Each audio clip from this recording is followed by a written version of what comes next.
Here comes Jim, he's just swell, you can't tell, he does it for the money. Here comes Jim, tall and trim, put your hands together and welcome him.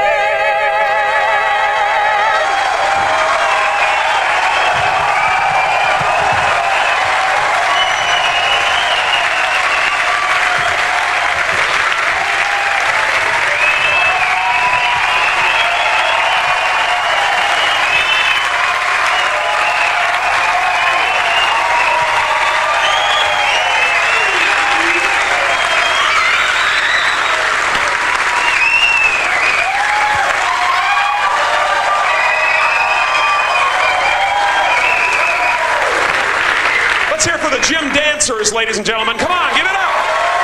The gym dancers. Come on, let's hear it. The gym dancers, yeah. The gym dancers, woo! The gym dancers, all right. There they go. Give it to them.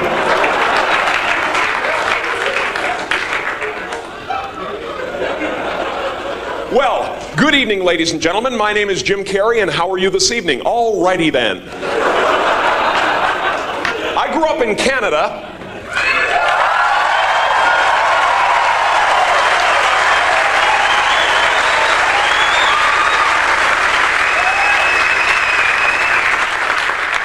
Is there anybody here from Canada?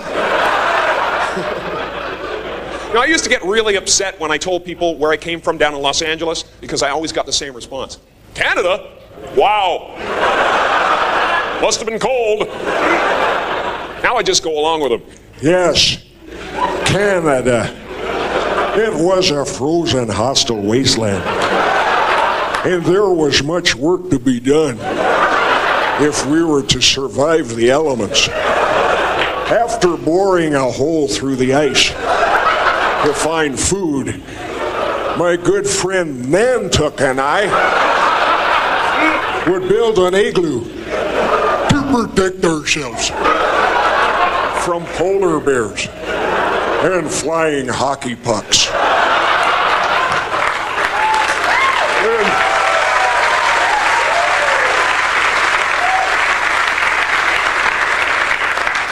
Then we would drink a lot of beer. And when Nantuck was ready, he would tell me the story of the great moose who said to the little squirrel, "Hey, Rocky, watch me pull a rabbit out of my hat."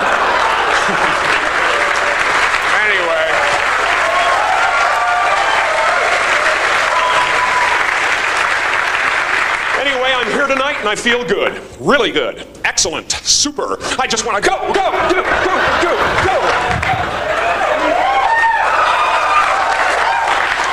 I think those subliminal motivation tapes are starting to make a difference. Yeah, that's right. I listen to motivational tapes. Think I want to get stuck in this dead-end job? No, sorry, not me! I want to do something wonderful. I want to be one of those gospel singers on the PTL Club. Because those guys are just happy no matter what. I think I saw him on the hill the other day. I think I saw him when I watched the children play. But when I opened up my voice to sing in breaks, he ran away, ran away. My singing made sweet Jesus run away. I did not have to wait for judgment day because my singing made the good Lord.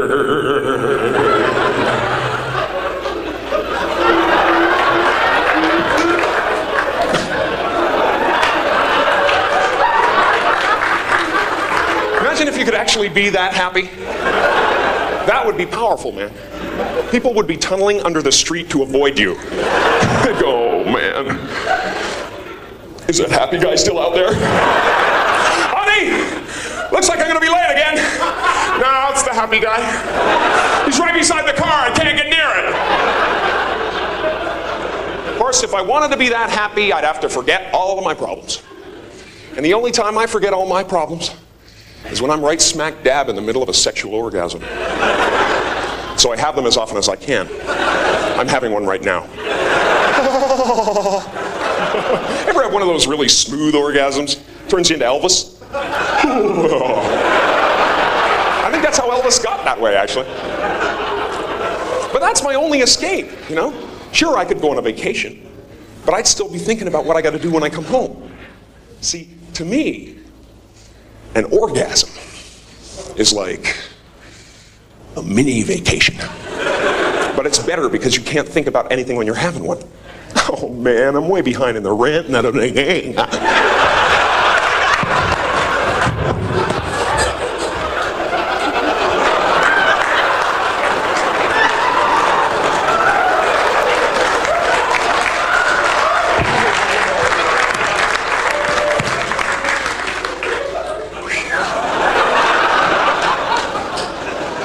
The kids need braces. What am I gonna do? And you're right back into the pain of life, you know? But for 30 seconds, man, you're free. All you can think about is, what the hell am I gonna grab onto? And gee, I hope the person I'm with doesn't do anything stupid, like move. You ever been with somebody who wanted to just keep on moving? I used to keep a brick under my pillow for people like that. It's over, let it go!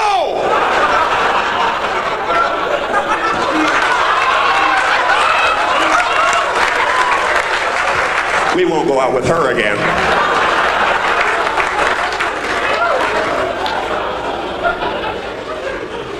Oh. That's the only time. That's the only time I'm really, truly free.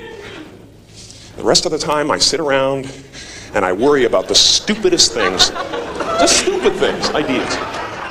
Like, what would you do if you found out your mom and dad went to hell? Wouldn't that just ruin the rest of your life? You'd be walking around, they taught me everything I know. I even look like them. Of course, my mom would drive the devil crazy if she ever went to hell. She'd spend eternity going, something's burning. I can smell it! My mom could always smell something burning, man. I spent half my childhood feeling the walls for hot spots. 9 times out of 10, it was my father. See, like a lot of smokers, his favorite cigarette of the day was that one right after dinner, you know, during his nap. Fun watching him wake up, though. Drop and roll, Dad!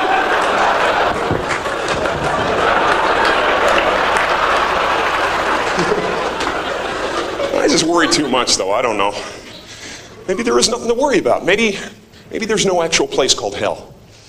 Maybe hell is having to listen to our grandparents breathe through their nose when they're eating a sandwich.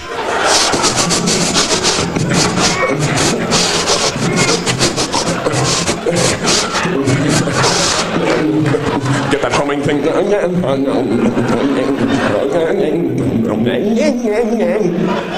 It's not a meal, it's a struggle for life itself.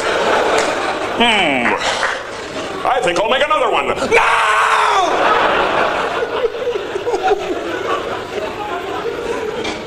We'll be good. Here's a scary concept, though. Getting old.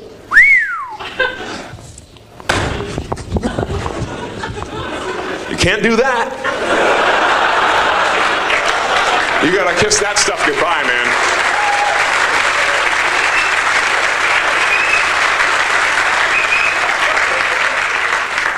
I just want to keep challenging myself, you know. I don't want to become the reminiscing guy.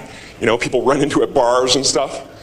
Can always tell how boring their life is by how far back they have to reach for glory. You're like,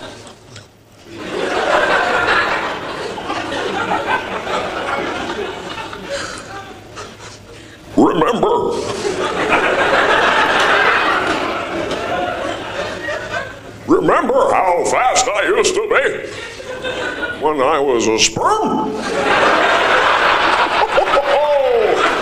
I'll never forget the day of the big race. There were millions of us in the field, but I beat them all to fertilize that egg, mister. Back in the cervix, I was seaman first class. Don't want to be like that.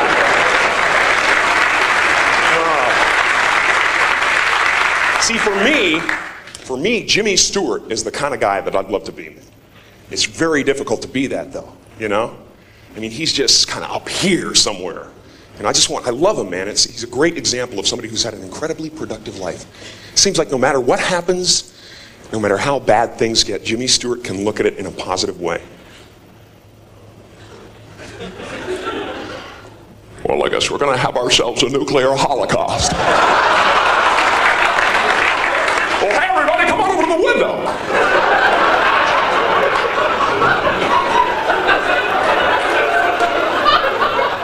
Look at that mushroom cloud. Isn't that beautiful? And the amazing thing to me is that something so magnificent, colorful could just melt your face right off. That's positive energy, you know? You gotta look death right in the face. That's what Jimmy Stewart would do. Hi, Mr. Death, you look like you could use some soup. I want to be like that, man. Maybe I will be. Maybe someday after I'm finished singing the gospel, I'll go even further and become a real holy man. And I'm not talking about the kind of holy man you see on TV, those TV evangelists. They're not holy men. They're just ambitious. I saw one guy who was so ambitious, he actually became jealous of the Lord. You could tell, it came out halfway through the sermon. He said, when I was a child, I wanted to be the Savior of the world. Then they told me that Jesus was the Son of God, and I realized it's all who you know. Very petty people, you know? You can't be like that if you want to be a holy man.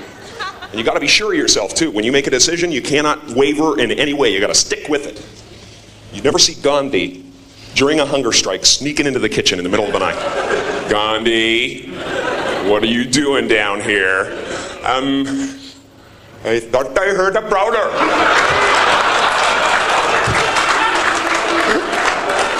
And I was going to hit him over the head with this giant bowl of potato salad.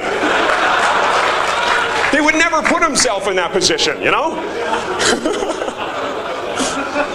And you got to control your temper constantly, you know? You cannot fly off the handle at any moment. You got to be right in the center. You know, like Jesus was very composed his whole life. I mean, right up to the end. If that was me, I'd be up there going, great! Just beautiful! You guys are gonna get it.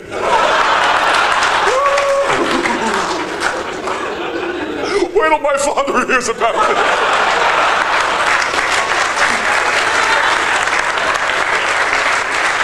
That'd be a whole different book, man. Then there are those weird impulses we get constantly, you know? We have to fight them off every day of our lives. Those mad little impulses we get, and everybody gets them too. Like you'll be with a friend, it could be your best friend in the whole world, he's standing about 2 feet away talking to you, and you're thinking, my goodness, I could just fire out and hit him right now. He would never expect it. See, madness is never that far away. It's as close as saying yes to the wrong impulse. The people who stay sane are the people who can make those quick decisions. Should I stick my fingers into the fan? Or leave the room right now? Should I run the blade of this razor across my tongue? Or just finish shaving and move away from the sink? Come on, you're right there. You're like, but you don't, because luckily, most of us have that little voice inside our head that says, turning the car into oncoming traffic is counterproductive. Imagine if we didn't have that voice, man. I wouldn't even be here right now. I'd be in the Shark Tank at SeaWorld. He's got my legs! He's got my legs! We'd be apologizing till the end of time. Hi, how are you? Sorry, man. You guys enjoying the show? Wow, excuse me. Jeez. Sorry about that. It just came into my head and I made a decision. I don't know.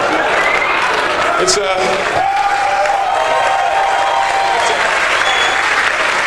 I hate to turn my back on the audience, I really do. I think 9 out of 10 of the worst impulses we get, though, are when we're behind the wheel of a car, you know? That's why I don't think it's a good idea to carry a gun in the glove compartment. Because chances are, if it's there, sooner or later, you're going to use it. Of course, then again, what are you going to do if somebody cuts you off on the freeway? Just let them go? You pretty much have to shoot them, you know? Otherwise, they won't learn nothing.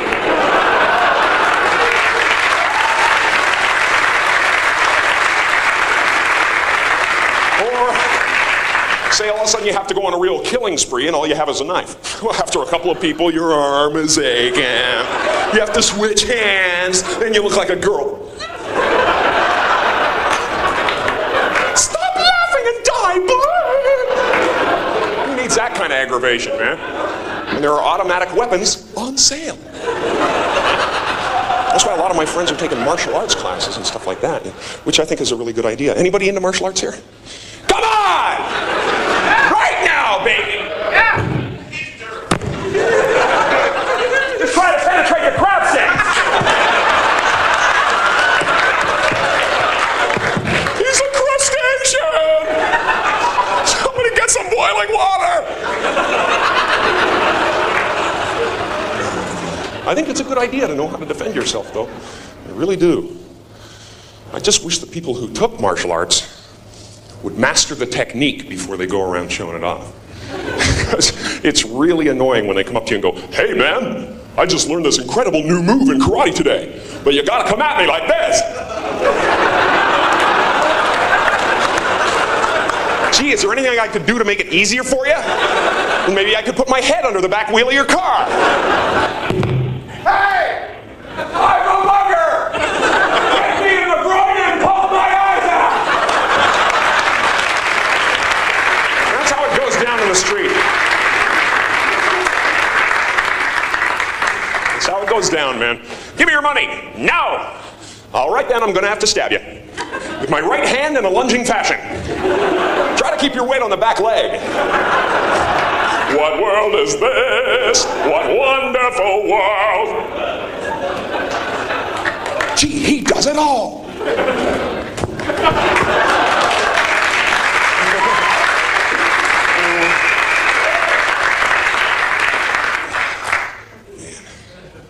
Of course, I don't think we'd need any of this stuff if we could just communicate to each other.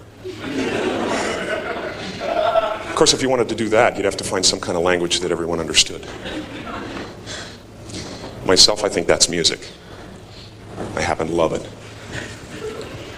Tell me, how am I supposed to live without you? Baby, I've been loving you so long.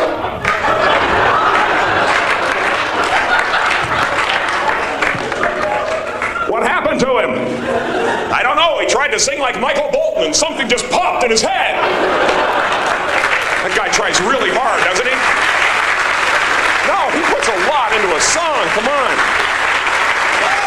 He is 99% effort, that man. Certain morning sun, God, I hate to go to one of his concerts. By the end of it, he'd have a big bubble on his head. They want an encore. Cut me! I love the way he sings. I'm just afraid for him, that's all. And we should open up the parameters of the music we listen to. You know, it really bothers me that the people in this country don't know about the incredible pop music coming out of the Middle East right now. I'd like to be the one to bring it to the West. Come on, clap your hands, I'll do one last song.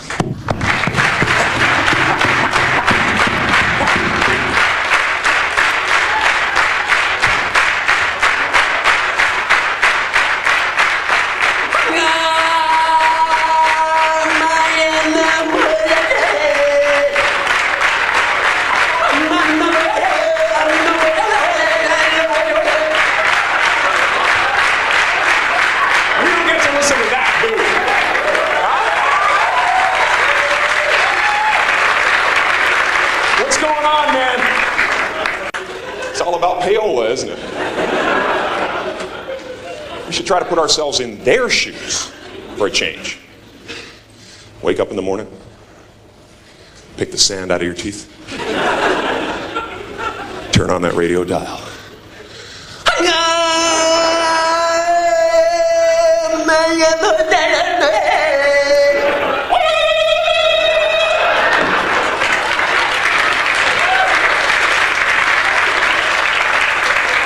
That was Honey Bob by Kool Abdul.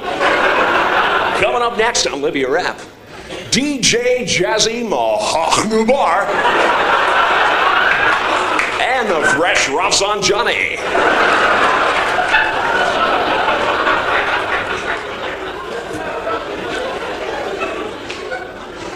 But first, a word from our hostage.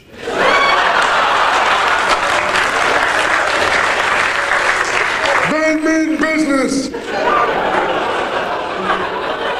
Send more guns.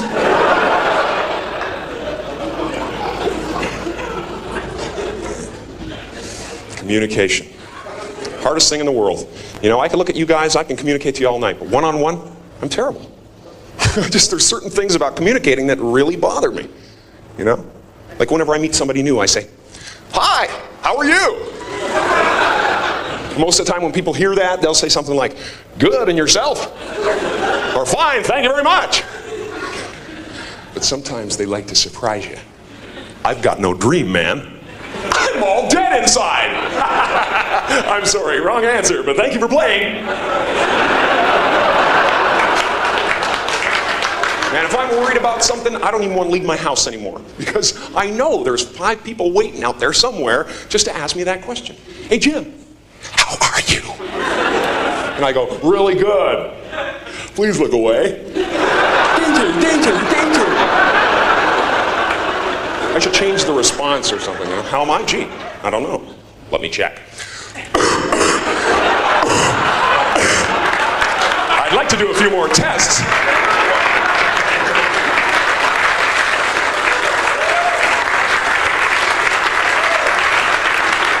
Thank you. The weird thing is, though, we've gotten so used to hearing this, "Hi, how are you?" that if somebody doesn't say it, we answer it anyway. "Hi, Bob. Good, and you?" Then the conversation goes nowhere because all you can hear is that voice in your head going, He thinks you're an idiot. He's gonna tell everyone. Kill him. Kill him. And you have to make one of those decisions again, you know?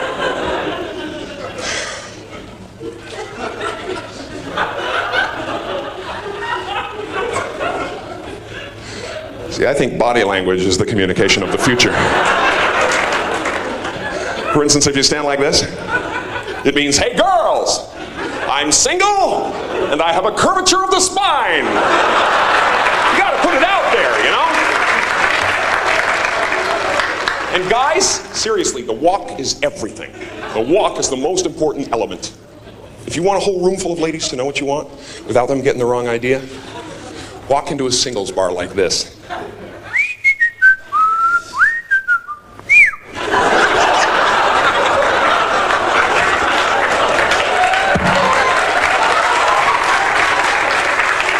See, this puts out a definite message, you know? It says, "Listen,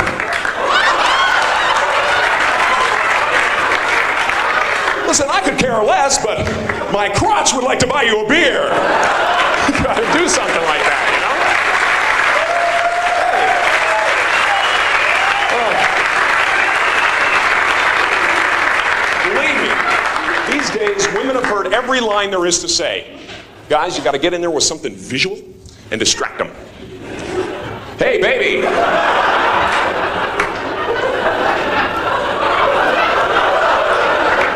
Come here for a second.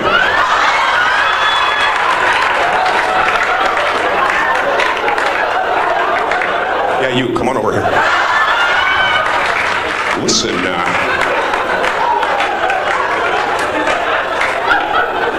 listen, do you find it unusually windy today?"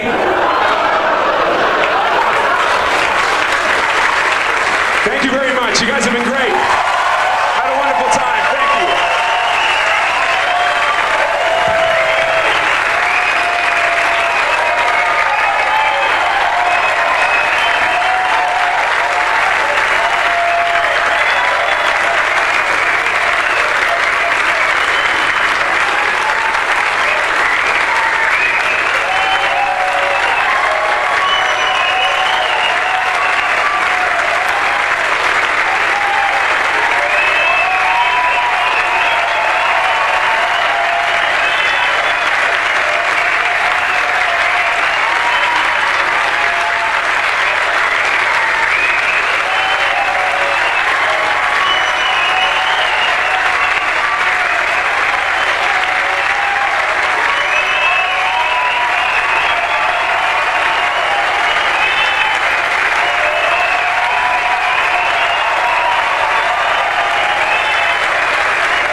Here comes Jim, he's just swell.